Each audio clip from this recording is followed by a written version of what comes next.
evaluate himself. So Ashton, if you come on up, son.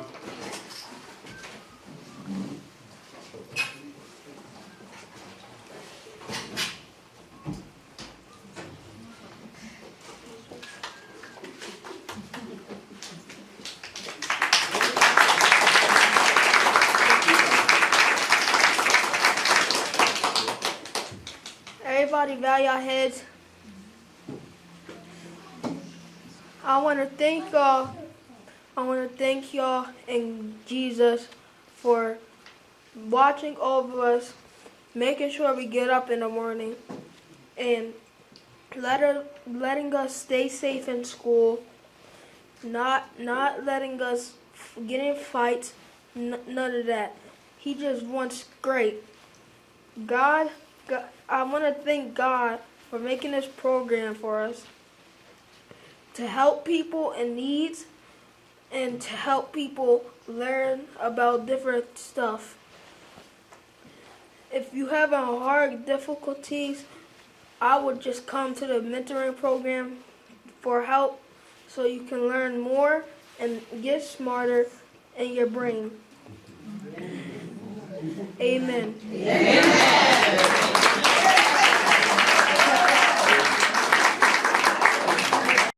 Brandon Wright has come a long way and has done a fantastic job while speaking and practicing. So, Brandon Wright, would you come up, please?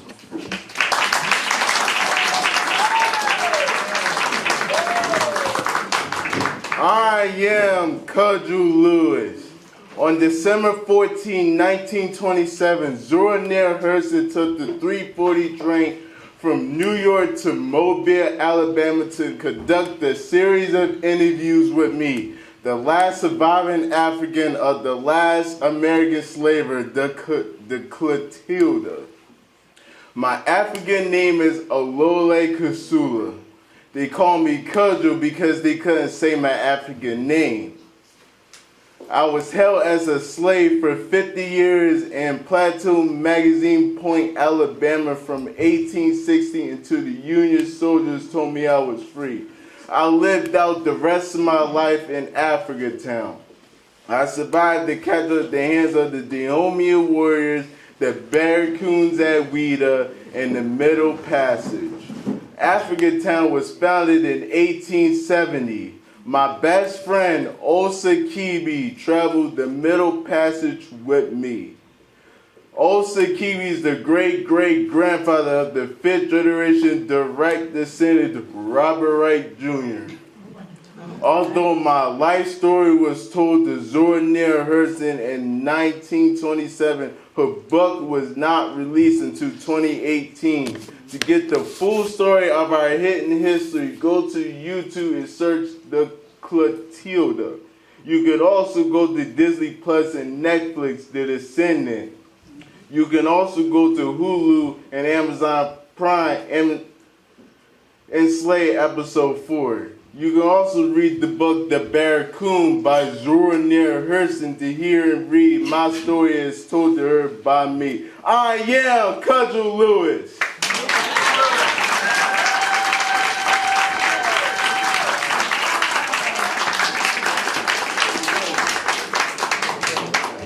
Thank you so much, Brandon, for that great performance. Thank you. Our next speaker will be Derek Simmons.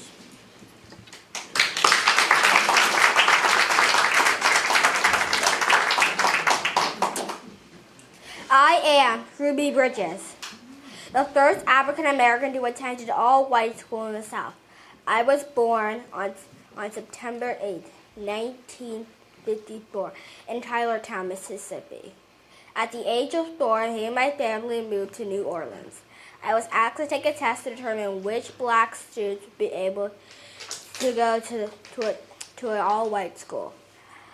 I was very bright and aced the test. My parents were later told that I could go to the local white school in the South. And start the integration of black students with white students. I later went to an all-white school on November 4th, 1960. I am Ruby Bridges.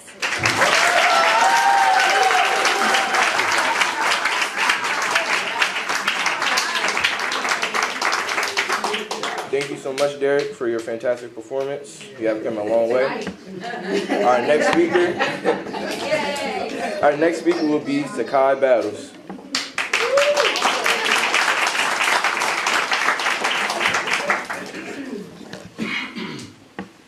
I was born August 4th, 1968, in Honolulu, Hawaii. My mother was deeply admired by the civil rights movements in the 50s and 60s. With that, I reflected on being African American. All I wanted to be was an African American seen beyond my appearance. I left Hawaii for college, enrolling into Occidental College in Los Angeles for my freshman and sophomore years. I read deeply into politics and graduated in Columbia with a political science major in 1983. In 1988, I enrolled into Harvard Law School where I excelled as a student. In 2004, I began eyeing the U.S. Senate seat previously held by Peter Fitzgerald. I ended up winning the seat by the largest margin in U.S. Senate election in Illinois history. In 2007, I announced my candidacy for U.S. President. In a tough battle with former First Lady Hillary Clinton, I defeated her. With that, I became the 44th U.S. President and first African American president ever. I am Barack Obama.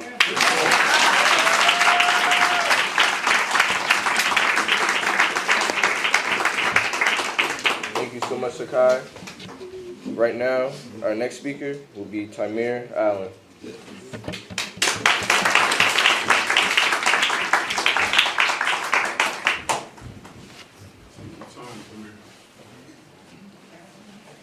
I was born March 4th, 1877 in Paris, Kentucky. I'm the inventor of the yellow traffic light and inventor of the gas mask. I started off working early as a handyman for a landowner in Cincinnati, Ohio. I also spent time repairing sewing machines. Repairing sewing machines eventually sparked my interest in fixing things. In my life, I had witnessed many traffic accidents due to poor traffic lights. At the time, there were only two lights, known as the red light and the green light. I then filed a complaint to add a third signal as a warning light for drivers to slow down, which you all know today as the yellow light.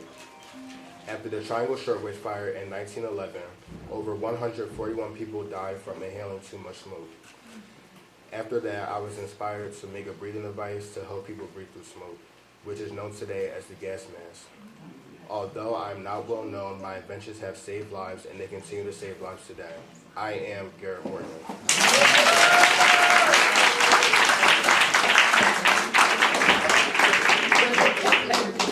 Thank you, Tamir.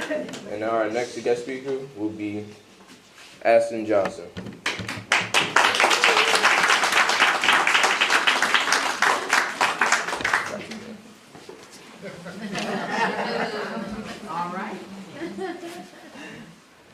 I was born in Louisville, Kentucky as Cassius Clay. From the day I was born, I was loud and would wake up the other babies in the hospital. When I was playing with my mom, I accidentally knocked her tooth loose. After that, she named me Gigi. It meant golden glove. That was the first words I learned to say. Blacks and whites were kept separate from the whites. The gym I started boxing and blacks and whites were welcome. I loved it there and I started working harder and harder. When I was 18, I won the gold medal Olympic. I then became a Muslim and believed love, unity, and understanding people. Every fight I would say float like a butterfly, sting like a bee. I won 56 fight out of 61 fights, 37 were knockouts. I sadly passed away at the age of 74 with a long battle of Parkinson's syndrome, a brain disorder and uncontrollable movement. I was a sports legend. I was a global icon. I was a champion. I was a heavyweight champion. I am Muhammad Ali. I would always fight for what's right.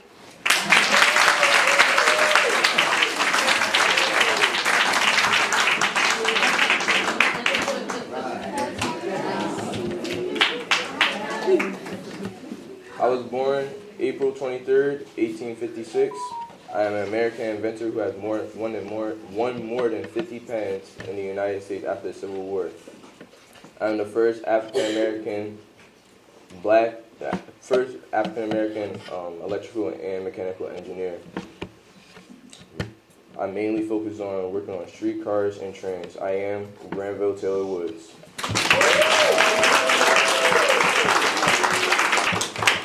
Alright guys, I hope y'all enjoyed the food. But our next guest speaker will be Jazir David.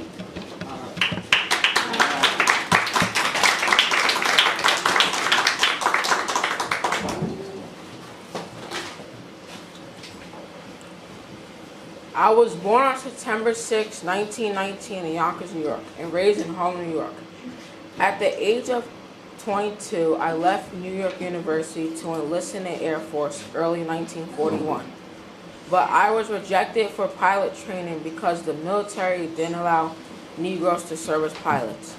But things changed for me when I was accepted to the training program for black aviators at the Tuskegee Army Airfield in Alabama, graduating first out of 994 black wartime pilots to graduate them. But things changed for me when I was accepted to the training program for black aviators at the Tuskegee Army Airfield in Alabama, graduating first out of 994 black wartime pilots to graduate there. I was commissioned second lieutenant on July 24, 1943. I am best remembered for two things. On October 12, 1944, I shot down 3 Hungarian Bf-109s over Lake Balaton, Hungary, in engagements that spanned only 10 minutes. After retiring from the military, I joined General Foods Corporation, where I became one of the first black corporate vice presidents of a major U.S. company. I also led a small business investment subsidiary, North Street Capital Corporation, which serviced clients such as Essence Communication and Black Enterprise Magazine. I also was a longtime resident of New Rochelle, New York, where I died at the age of 90 due to corneal complication. My name is Lee Andrew Archer Jr. and my nickname is Buddy. Thank you.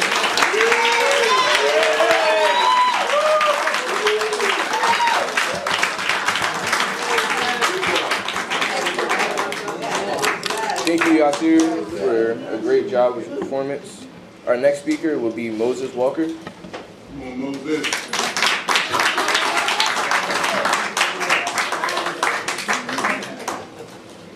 I was born in 1925. I was a minister and leader in the civil rights movement and a supporter of black nationalism. My upbringing was very rough, from seeing my home being burned down by white supremacists, my father possibly being murdered, and going from a foster home to being in prison. Later in my life, I found myself preaching black pride and self-reliance to other segregated races. I believe that one day, people of color and white people can live together in harmony and peace. I was born as Malcolm Little, but I'm known to the world as Malcolm X. Amen.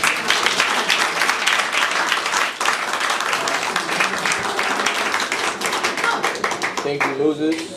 Our next speaker will be Matthew Jenkins.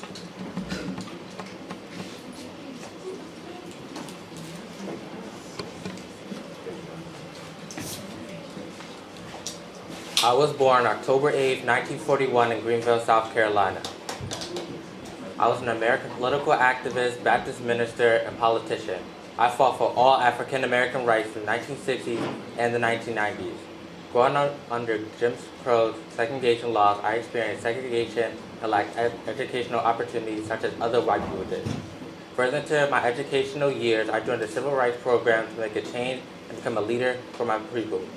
I am known as a strong civil rights leader and becoming a close ally of Martin Luther King. I am Jesse Jackson.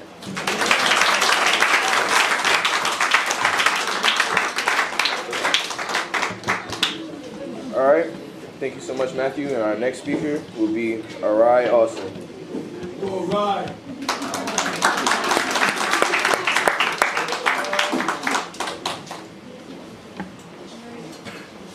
I was born December 1st, 1940. I was an electronic engineer. I went to 2 colleges, City College and Queen College, but I did not complete a degree at either of them. I led a team that pioneered the Fairchild F cartridge. I eventually left the Fairchild Channel F community. I was honored by the International Video Game Developers Association, and I died from complications of diabetes March 2011. I am Jerry Lawson.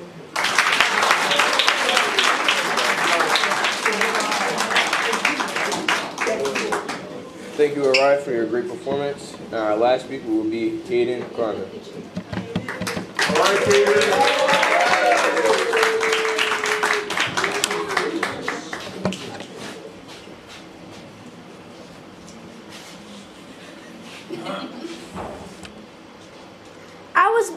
I was born in Baltimore, Maryland in 1908.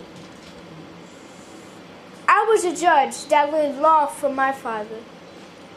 I graduated with honors from Lincoln University. I became a lawyer during many civil rights battles. There were many times when my life was on the line during the Jim Crow segregation. I became the nation's first Black United States Supreme Justice. Yeah. During my tenure in the Supreme Court, I was a steadfast liberal, stressing the need for equality and just treatment in the country's minorities by the state and federal government. I am known as Thurgood Marshall.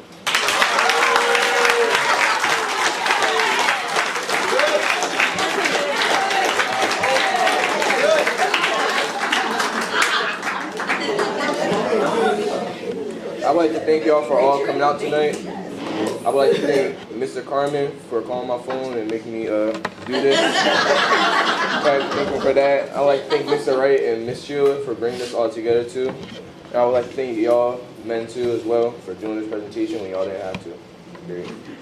And that's it.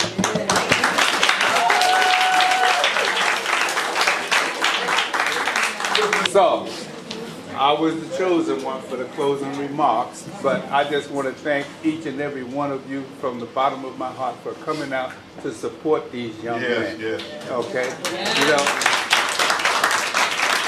it takes courage to do what they did. None of them have really stood up in front of anyone to say something from memory. Okay? You know, that takes a lot of study. And I'm going to tell you, these young men, when they first volunteered, like Mr. Carmen said, they, oh, I can't do that, I can't do that. And what we instill in them is you can. That's right. Don't ever let anyone tell you that you can't. That's right. Because you can. And you will. And if you keep that positive frame of mind, you will go a long ways in life. Okay? So I just want to thank them. Everybody that participated, stand up, please. Okay, give them a round of applause.